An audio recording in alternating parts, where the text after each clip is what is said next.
David here with Figboot on Pens.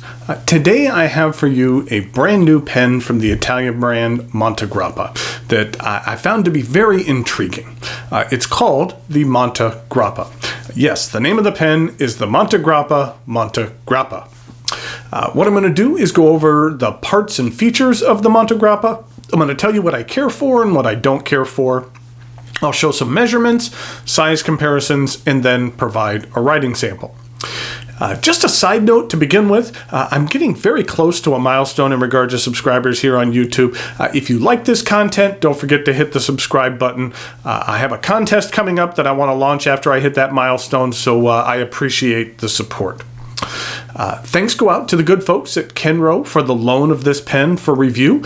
It will be heading back to them shortly. Kenro is the U.S. distributor for Montegrappa, Aurora, as well as some non-fountain brand pens as well. This is how the pen arrives. You remove this outer sleeve, and then inside we have this outer box with a hexagonal filigree motif. Inside that is the actual box, and which has the same hexagonal design, but this time it's embossed, which makes for a nice texture. And then Montegrappa is engraved in metal here on the top. The lid flips open, and inside we have a pen. I'll set that aside for just a second. Underneath we have a generic use and care guide that's in both Italian and English. Now I say this is generic because I believe this is the same manual they include with virtually all of their pens. In it goes over the instructions for a cartridge converter fountain pen as well as ballpoints, but this particular pen is a piston filler, and there's nothing in the manual referencing the care and maintenance for piston fillers. Now that's not the most egregious sin. And I can't remember the last time I needed to reference a manual for use and care, but the omission was just something that I noticed. How about we actually take a look at a pen? This is the Montegrappa. The first thing we need to discuss is the name of this pen. The name of the company is Montegrappa. Their name is derived from a mountain located on the northeastern part of Italy named Montegrappa. During World War I, the mountain became an important pillar in the successful defense of Italy from the Austrian forces who were attempting to conquer the peak several times in order to spread into the Venetian plains. So it's an important place, especially to Italians. And so this pen is a more direct reference to the actual mountain, but it sounds a bit odd. Montegrappa. It's like if Mont Blanc named a pen after Mont Blanc. And just called it the Mont Blanc. I understand the meaning, it just sounds a bit odd. Putting the name aside, let's take a closer look at this pen itself.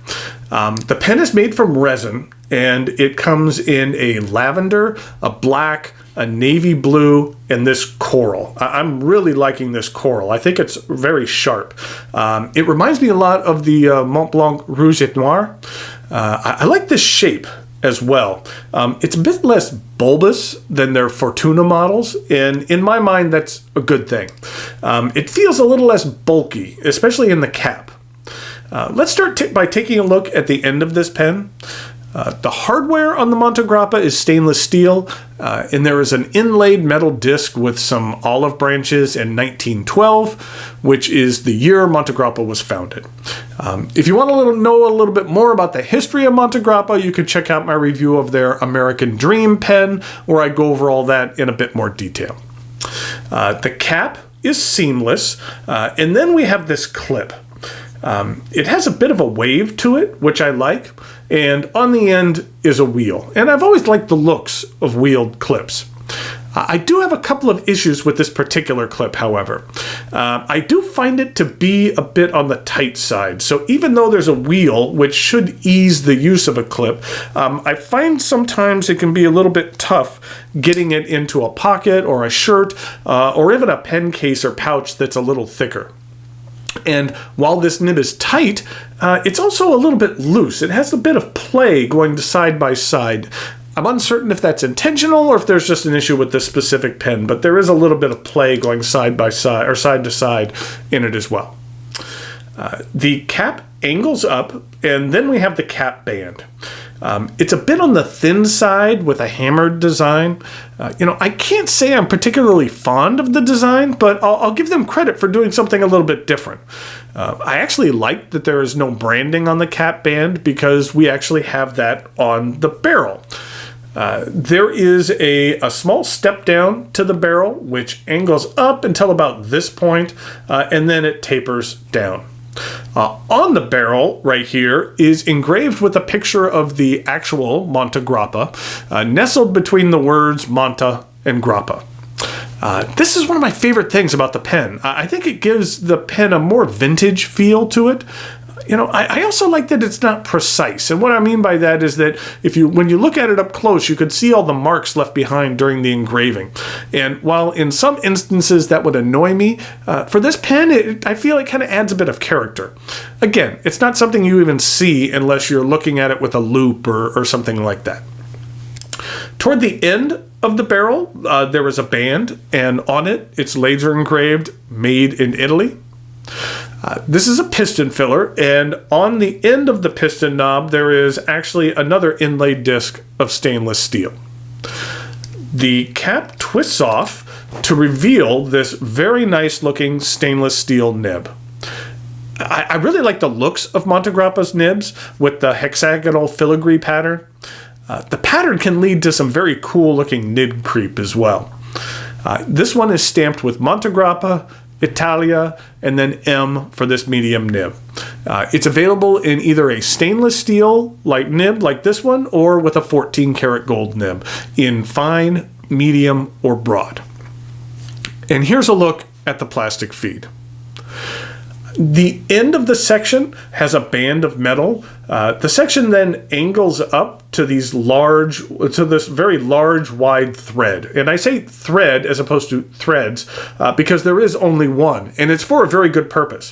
Whenever you cap the pen, the clip will always line up with the engraving on the barrel. I know it's kind of hard to probably see that engraving, but the clip will always line up with the engraving on the barrel, and that's a big plus in my book. I actually also like the looks of these threads. I think that they blend in well visually with the rest of the accents of this pen. I find the section to be comfortable and not slippery, even though it is a little bit on the smooth side. I find the Montegrappa plenty long enough to use unposted. I find this to be very comfortable in the hand, and it has a decent amount of weight to it, enough to feel like you're holding a quality pen, but not so much to feel like you're writing with a brick. The cap does post, and it does post securely, but I do feel that it backweights the pen, so I really prefer to use this pen unposted. This is a piston filler, which I like. When you use the piston, there is actually a ratcheting noise. The pen isn't inked right now, so this is what it sounds like. The intent of the ratcheting is to give you a tactile feel as if you were winding a high-quality mechanical watch. Now, I do find that it takes a few more turns than you think it should in order to fully operate the piston. In using this, how I would normally use it, when you're using a piston, you're really not making complete turns of the knob. It's more like half turns. And in order to operate it just in one direction, it takes like 14 or 15 half turns to fully depress or extend the piston. You can see here, it just kind of goes for a ways.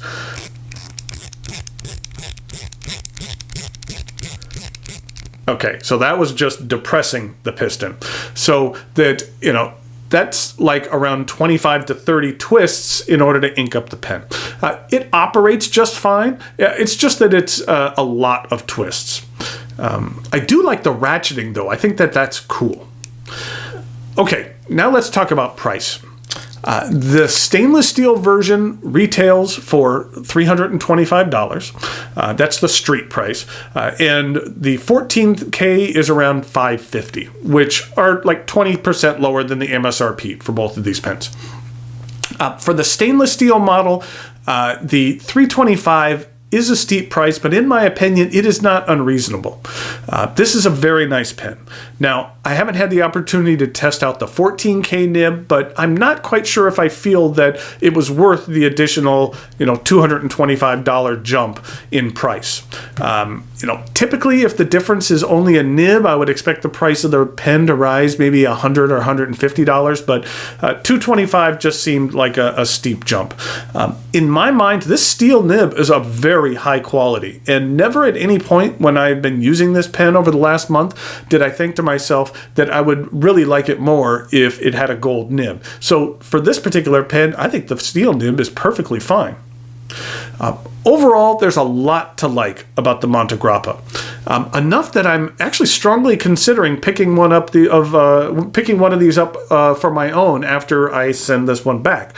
I don't have another pen quite like it in my collection, and I've grown very fond of this coral color. Thanks again go out to the good folks at Kenro for the loan of this pen. I appreciate the chance to take a look at it. So now it is time for some measurements, size comparisons, a writing sample, and then something a little bit extra, an extra look at a couple of limited edition inks.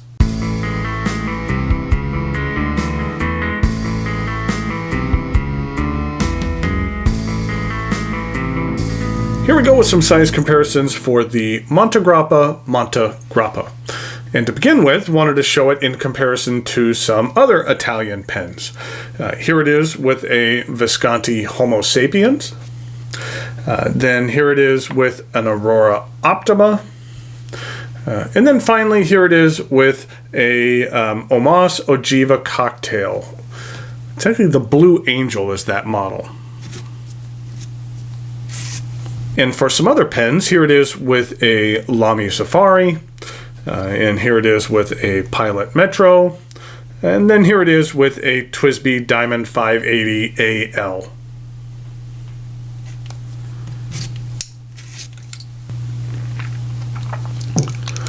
So here we have the Montegrappa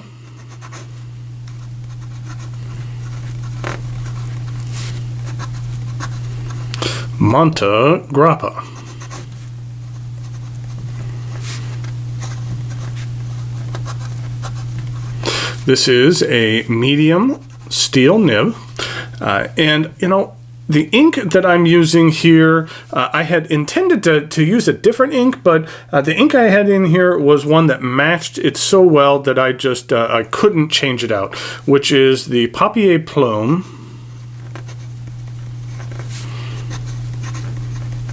House of the Rising Sun.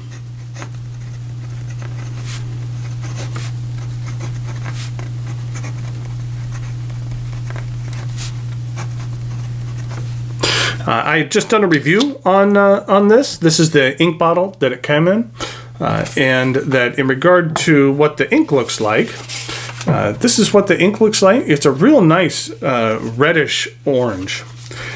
And then for some comparisons, here it is with Noodler's Apache Sunset. And then for no reason other than the name, here it is with Noodler's Sunrise. So we have Sunrise and Sunset and House of the Rising Sun. I just noticed that. Look at the feathering on that Noodler's Sunrise. That's some heavy feathering on there. But the House of the Rising Sun is a fantastic ink. I like it. And I had said I was going to mention some other limited edition inks, and these are also two inks by Papier Plume that they will be available at the Chicago Pen Show, which is coming up this upcoming weekend. They have two inks. They have the Papier Plume Da Blue, which is a take on the Da Bears, and this is basically meant to match the color of the Bears blue logo. And then there's also the Papier Plume Bootlegger's Sacrament, which is kind of a deeper purple. Again, they come in these cool bottles. I really like the wax seals that they put on the top. And just to look at the chromatography of both of these, you could see here that the blue has a lot of kind of a greenish gray, and then the blue, and then the Bootlegger Sacrament kind of has that same greenish gray with some purple, and then some more like some magenta or some lighter purple in there as well. I do enjoy both of these, and they are limited edition colors, like I said, that are going to be available at the Chicago show, and they may or may not be available on Papier Plume's site after that. So if you're going to the Chicago show, I would highly recommend picking both of these up. Okay, let's get on to the rest of the writing sample here.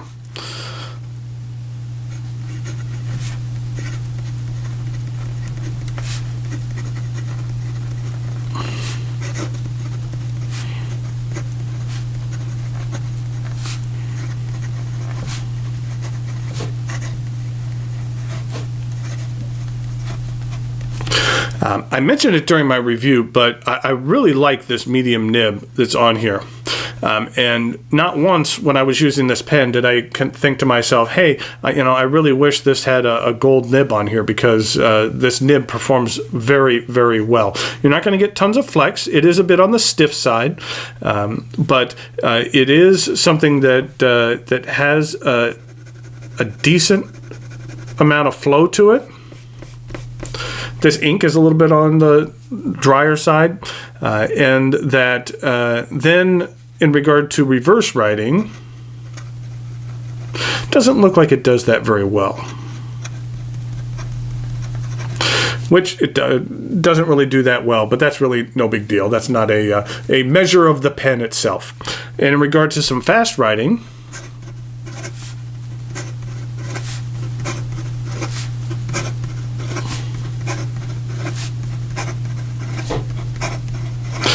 there's no problem whatsoever in keeping up.